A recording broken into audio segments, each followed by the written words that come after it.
Okay, so, we always love diving into this stuff with you, Yeah. right? And you guys have been sending in so much interesting material about stress and well-being. It's awesome. It's a topic that's really near and dear to a lot of people's hearts. Oh, yeah, no doubt. And what we really want to do today is, I think, like really try to get a better understanding for you guys of this link, you know, Mhm. between the stuff you do every day, your habits, and how you bounce back from pressure and all that. It's remarkable how those seemingly small, everyday actions can really have such a profound influence on your ability to cope. Yeah, absolutely. I mean, when we were looking at this stuff, I was thinking about Sarah. Oh, You yeah. remember we were talking about her Yes, absolutely. a few years ago? Hypertension, couldn't sleep a wink, had terrible acid reflux, Yeah. anxiety, constant Yeah, anxiety. yeah. And she was, I mean, her doctor basically told her she was on track for a heart attack before she even hit 40. Wow. But here's the wild part. Yeah. She's off all medication, sleeping like a baby, blood pressure's totally normal. Yeah. And get this, all the crazy stuff going on in her life, it didn't magically disappear. Right. It was really just about how she was living each day, that connection between her habits and, handling all the stress. Yeah. So it really makes you wonder, right? It does. Like if the stress that you're feeling right now could be doing more than just making you feel like, on edge, Mm-hmm. like could it be subtly rewiring your brain? It's a question we should all be asking ourselves, and thankfully science is giving us more and more insight into it. Right. We tend to think of stress as just a feeling, something in our minds, but the reality is it has very real physical effects, especially when it becomes chronic. Okay, so let's break this down a little bit for you. Yeah, That sudden feeling when you're in a dangerous situation, you get that rush, that's acute stress, right? exactly. It's your body's fight or flight response, a finely tuned survival mechanism that has evolved over millennia. Right. Makes sense. So when you're faced with danger, your body releases hormones like adrenaline and cortisol. Your focus narrows, your senses sharpen, and you get this burst of energy so you can either fight or flee. And once the threat is gone, your system is designed to go back to its normal state. It's incredibly helpful, sometimes even life-saving in those short-term situations. But what happens when you're kind of in that state all the time? Like, the pressure just doesn't let up. What happens then? Well, that's when we enter the territory of chronic stress. This is either that low-grade simmering stress that never really goes away, or these more intense periods of stress that are sustained over longer durations. Our bodies weren't really designed for this. Right, right. And what's fascinating and perhaps a little concerning is what brain imaging studies like MRI scans are revealing about the brains of people who experience this chronic stress. So you're saying there are actual measurable differences in the brain? Yes, there are physical differences. Okay, so what kind of changes are we talking about here? I mean, what might be happening in your brain if you're constantly stressed? Well, a key area is the amygdala. The amygdala. Yes. It's essentially your brain's fear center, the alarm system. Okay. And in people experiencing chronic stress, the amygdala tends to become enlarged and much more active. Oh, wow. It's like your alarm system is on high alert all the time, going off more easily and frequently, even when there's no real danger present. Okay, so that might explain why, if you're super stressed, you're jumpy or get scared easier. Precisely. And you mentioned earlier those critical thinking regions shrinking. Mm. What are those exactly, and how could that affect you in your everyday life? Those are the hippocampus and the prefrontal cortex, mainly. Okay. The hippocampus is crucial for forming new memories. Right. And high levels of cortisol, which are characteristic of chronic stress, can actually be very damaging to the hippocampus. Oh, wow. There's a significant study that found adults with chronic stress had hippocampal volumes up to 8% smaller than those with lower stress. Think of it like this. Your hippocampus is your brain's filing cabinet for memories, and stress can literally shrink its capacity. So you're saying that if my brain is, or the listener's brain is, under constant stress, that part can actually get smaller. That's right. Wow. 8%, that's a lot. It is significant. So then is that why when you're really stressed, you might forget things more easily? Precisely. Your brain's memory center is undergoing physical changes. Okay. Then there's the prefrontal cortex. Right, the prefrontal cortex. Think of this as the brain's CEO. Okay. It's responsible for those higher-level executive functions. Mm. Decision-making, impulse control, thinking things through rationally. Chronic stress can actually reduce both the volume and the connections in this area. So, okay, so if you're stressed and you can't think clearly, you're more impulsive. It's not just a feeling. Yeah. It's because that part of your brain isn't functioning at its best. Exactly. The Wow. neural pathways that support those important functions are weakened. Right, right. So, it's not just in your head then, right? No, it's not. We saw with Sarah the blood pressure, acid reflux. So what else is going on in your body when you're under chronic stress? Well, chronic stress triggers persistent low-grade inflammation throughout your body. Okay. And this is a major contributing factor to heart disease. It directly affects your cardiovascular system, raising your blood pressure, narrowing your arteries, and it can even change the tissue of your heart muscle. Wow. Research suggests that people with chronic stress have about a 40% higher risk of developing coronary heart disease. 40%. Wow, that's a big number. It is. So it's really a serious health issue, not just a feeling. And then there's your immune system, right? Absolutely. Chronic stress can weaken your immune system, making you more vulnerable to infections, viruses, even autoimmune disorders. Yeah, that makes sense. And what about like gut health and stress? I know a lot of people have issues with that. Your gut is incredibly sensitive to stress. Chronic stress can change the balance of your gut bacteria, which can lead to problems like irritable bowel syndrome or IBS. So if you're feeling that in your gut when you're stressed, it's not just in your head, it's a real physiological response. Precisely. Okay. Now, you also mentioned earlier something about accelerated aging on a cellular level because of stress. Yes. This is a fascinating but slightly unsettling area of research. So you have these little protective caps on the ends of your DNA called telomeres, Okay. and under chronic stress, they tend to shorten at a faster rate. This is associated with a shorter lifespan and an earlier onset of age-related diseases. So you're literally aging faster because of stress. In a way, yes. There was a study on mothers caring for chronically ill children, a very stressful situation, and their telomeres were about 10 years older than their actual age. 10 years. That's a lot. Yeah. That's really significant. It really highlights the deep impact stress can have. Yeah, that's pretty heavy. But you also mentioned, there's hope, right? Yes, absolutely. There's this ability for your brain and body to heal, to bounce back. Tell me more about that. The concept of neuroplasticity is key here. It's your brain's ability to reorganize itself, forming new neural connections throughout your life. Just as stress can negatively impact your brain, working to interrupt those stress patterns can allow for recovery. Okay, so it's like a two-way street. Exactly. Your brain isn't just stuck in a damaged state because of past stress. Not at all. Research has shown that consistent use of stress reduction techniques can rebuild hippocampal volume, restore prefrontal cortex function, and even lengthen those telomeres we talked about. Oh, wow, that's really encouraging. So it's not just about damage control. There's a real possibility for reversing some of that impact. Absolutely. Okay, so now that we know that, how do we even begin to figure out, where our stress is coming from? It often feels like it's just coming from everywhere. That's a very common feeling, and that's why understanding your personal stress triggers is so crucial. What stresses one person out might not even phase another. Your response to stress is unique. It's like I have that friend who, thrives under a tight deadline, and I'm, a total wreck just thinking about it. Exactly. And this individuality is why those generic stress management tips you might read often don't work for everyone. What works for one person might not work for you. Yeah, you're right. One size doesn't fit all. So, okay, instead of just focusing on those big external things like a demanding boss, financial problems, family issues, should we be looking closer at how we react to those things? While those external factors certainly play a role, it's often those more subtle internal triggers that are really driving your stress response. Yeah. We tend to blame those obvious external things, but we often overlook our own patterns of reacting and thinking. Okay. Like someone might be constantly stressed about deadlines at work, but the real issue might be their own ingrained perfectionism. They're creating a lot of that pressure themselves. Interesting. So it's not always the situation itself, but how we're interpreting it and reacting to it. Oh, exactly. So how do we uncover these hidden internal things that are maybe adding to our stress? A really great tool for this is keeping a stress journal. A stress journal. Yes.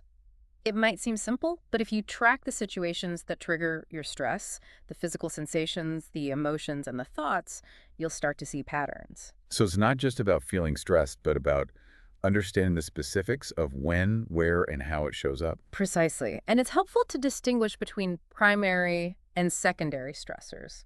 The primary stressor is the direct cause, like an upcoming presentation or a difficult conversation you need to have. But then you have secondary stressors, which are your reactions to those primary stressors. Okay. The worrying, the negative self-talk, maybe even avoiding the situation. Often those secondary stressors can cause more stress than the initial trigger. So like losing your job is the primary stressor, but then the constant worry and self-doubt about finding a new job, that becomes this added layer of stress. Exactly. And then beyond your thoughts and immediate reactions, there are these hidden stress amplifiers in your daily habits that you might not even realize are contributing to your stress levels. Like what? Give us some examples of those hidden stress amplifiers. Well, think about things like excessive technology use, particularly screen time. Okay. Research has shown a strong link between too much screen time and lower well-being, increased stress levels. Makes sense. And then there are things like poor sleep habits, consistently making unhealthy food choices. Those also have a big impact on how your body regulates those stress hormones. Right. I mean, if you're running on empty with no sleep and junk food, you're not exactly setting yourself up to handle stress well. Exactly. And you mentioned earlier that our thinking patterns can actually create stress in situations that might not normally be stressful. How did that work? This is where cognitive distortions come in. Cognitive distortions. These are essentially unhelpful or inaccurate ways of thinking that amplify stress, Okay. like catastrophizing, Catastrophizing. assuming the worst case scenario, Oh, right. or black and white thinking, setting unrealistic all or nothing expectations. Okay, yeah. There's also overgeneralizing, taking one negative event and applying it to everything. Right, right. Personalizing, taking things personally that aren't actually about you. Uh-huh. And mind reading, thinking you know what other people are thinking without any real evidence. Oh, yeah, that's a big one. Yeah. I mean, we've all probably been guilty of at least one of those at some point. Mhm. So, okay, if we start to notice those patterns, those specific triggers, can we actually start to prevent the full-blown stress response from even happening? Absolutely. That's the power of understanding your triggers. You can start to intervene much earlier before the cortisol and adrenaline take over. This awareness gives you a sense of control. You're not just reacting, you're proactively managing your stress. So it's about knowing your own personal stress signals and then having a plan for how to respond when you see them coming. Exactly. So we're more aware now, right? Yeah. What can we actually do? You know, it's like concrete things to dial down that stress response when it starts to happen. There are some really practical techniques backed by science that can help. And the exciting thing is your nervous system has built-in mechanisms that can interrupt stress patterns almost immediately. Really? The key is learning how to activate them. And often the most effective approaches are the ones you use early on. So like as soon as you feel that little twinge of stress. Exactly. Many traditional stress management strategies are used when you're already feeling really overwhelmed. Right. But pattern interruption is most effective when you catch that initial spark before it becomes a wildfire. Makes sense. So what are some of those like early intervention techniques? A great example is the physiological sigh. The physiological sigh. It sounds complicated, but it's a very simple breathing technique. You take 2 quick inhales through your nose, followed by 1 long, slow exhale through your mouth. Okay. This breathing pattern has been shown to quickly reduce stress hormones. If you practice this as soon as you feel tension building or your heart racing, it can prevent the stress response from escalating. So 2 quick inhales, long exhale. Got Yeah. it. What else can we do? I mean, what other tools do we have within ourselves to tap into for calm? Your vagus nerve is another powerful pathway. It's a major nerve that connects your brain to many of your organs. And it's key to your parasympathetic nervous system, the rest and digest system. Right. Simple things like brief cold exposure, even just splashing your face with cold water or humming can stimulate the vagus nerve. Seriously? Yes, it signals your body to slow down, lower heart rate, reduce blood pressure, even help with inflammation. So cold water or humming, that's it. That's way simpler than I thought. It is. And while things like mindfulness and meditation have their place, these techniques offer more immediate relief in acute moments. Like, okay. Beyond these physiological tools, there are also cognitive strategies that are important. Okay. Like what? Consider time management, for instance. Research has shown that focusing on single tasks can actually reduce your cognitive load by as much as 40% compared to multitasking. And let's be honest, most of us are constantly trying to multitask, so that's a pretty significant reduction in mental strain. It is.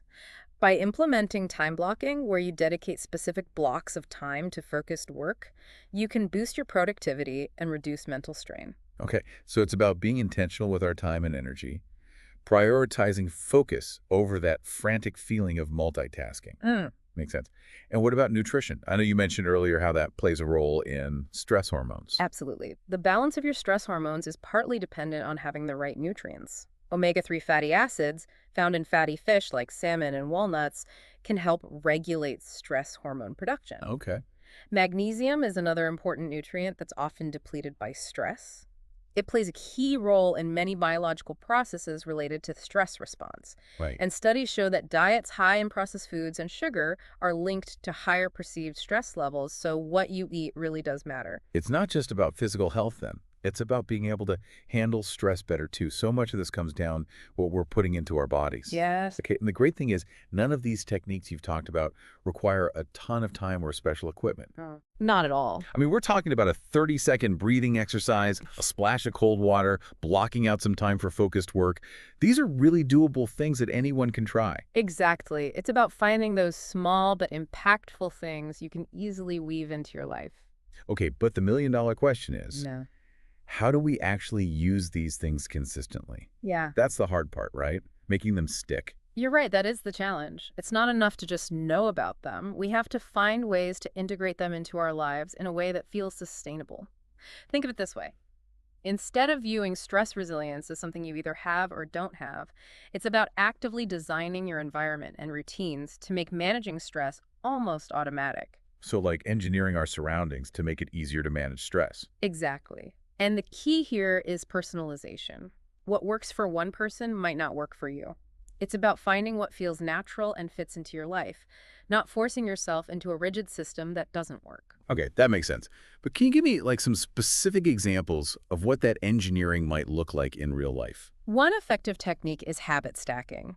This is where you link a new stress reduction practice to an existing habit that you already do without thinking. Okay. For example, if you have a cup of coffee every morning, use that as your cue to do a 1-minute mindfulness exercise. Then smart. So you're using an established habit as a reminder to do the new thing. Precisely. And then there are implementation intentions. Implementation intent. Yes, if-then plans. So instead of just vaguely saying, I'll try to manage my stress better, you create specific action plans. For instance, if I start to feel overwhelmed with emails at work, then I'll take 5 deep breaths before responding. By deciding your response in advance, you're more likely to follow through when stress hits. So like you're preparing yourself mentally for how to handle those tough moments. Exactly. You can also use your physical environment to help you. If you find that exercise helps you de-stress, keep your yoga mat in plain sight. If journaling calms you before bed, keep your journal on your nightstand. These visual cues can remind you to do those activities without having to rely on willpower alone. Right, so it's like leaving healthy snacks out so you're more likely to choose those over junk food. Same idea. Exactly. And then you also mentioned the minimum effective dose idea. What's that about? You don't have to aim for hour-long meditations or these big elaborate things right away. Sometimes just 3 minutes of breathing exercises or a quick walk can have a surprisingly big impact. Small, consistent actions are key. So it's about starting small, being realistic. You don't have to overhaul your entire life overnight. Exactly. Small steps can make a big difference. And for many people, setting boundaries is another important piece. Boundaries. Yes, setting limits on things like technology use, work demands, and even your relationships. This can really help protect your mental space and prevent burnout. Like, I know I need to work on not checking work emails late at night. Yes, things like that. Setting those boundaries can be challenging, but they're essential for managing stress long term. Right. The key is recognizing the compounding effect of small, consistent actions. It's like compound interest. Okay, explain that. Each little practice builds upon the others over time, gradually creating more resilience. It's like those small, regular deposits adding up to big gains in the long run. I like that analogy. It's about building psychological wealth, not just financial wealth. Exactly. Okay, that makes a lot of sense. But I'm also hearing you say that we shouldn't be, like, perfectionists about this whole thing. You're absolutely right. Striving for perfection can actually be counterproductive. How so? Your plan for managing stress doesn't need to be rigid. It should be flexible, adaptable to life's ups and downs. The goal isn't to be completely stress-free. That's not realistic. It's about getting better at responding to stress, managing it in a healthier way. So it's about building a system that supports us, not another thing to stress about if we don't do it perfectly. Exactly. I feel like we've covered so much today, and it's really helpful. It seems like the big takeaway is that it's not about eliminating stress altogether, but building our ability to handle it, to bounce back. Exactly. It's about building your inner strength and resilience. So for you listening, what's a good first step you can take? Well, choose one technique we've discussed, maybe setting a boundary around your phone use tonight or starting a simple stress journal. Just observe how that one change affects how you feel. I like that. Keep it simple, manageable. Remember, managing stress is a skill. It takes practice. As you become more aware of your triggers and build your toolkit, you'll find yourself handling those tough times with more calm and confidence. So it's not about a quick fix. It's about making those consistent efforts, practicing those little things that add up to a big difference over time. So your path to a less stressful life really starts with those small, intentional steps. And that first step, as we've explored today, is completely up to you. Thanks for joining us for this deep dive. We'll see you next time.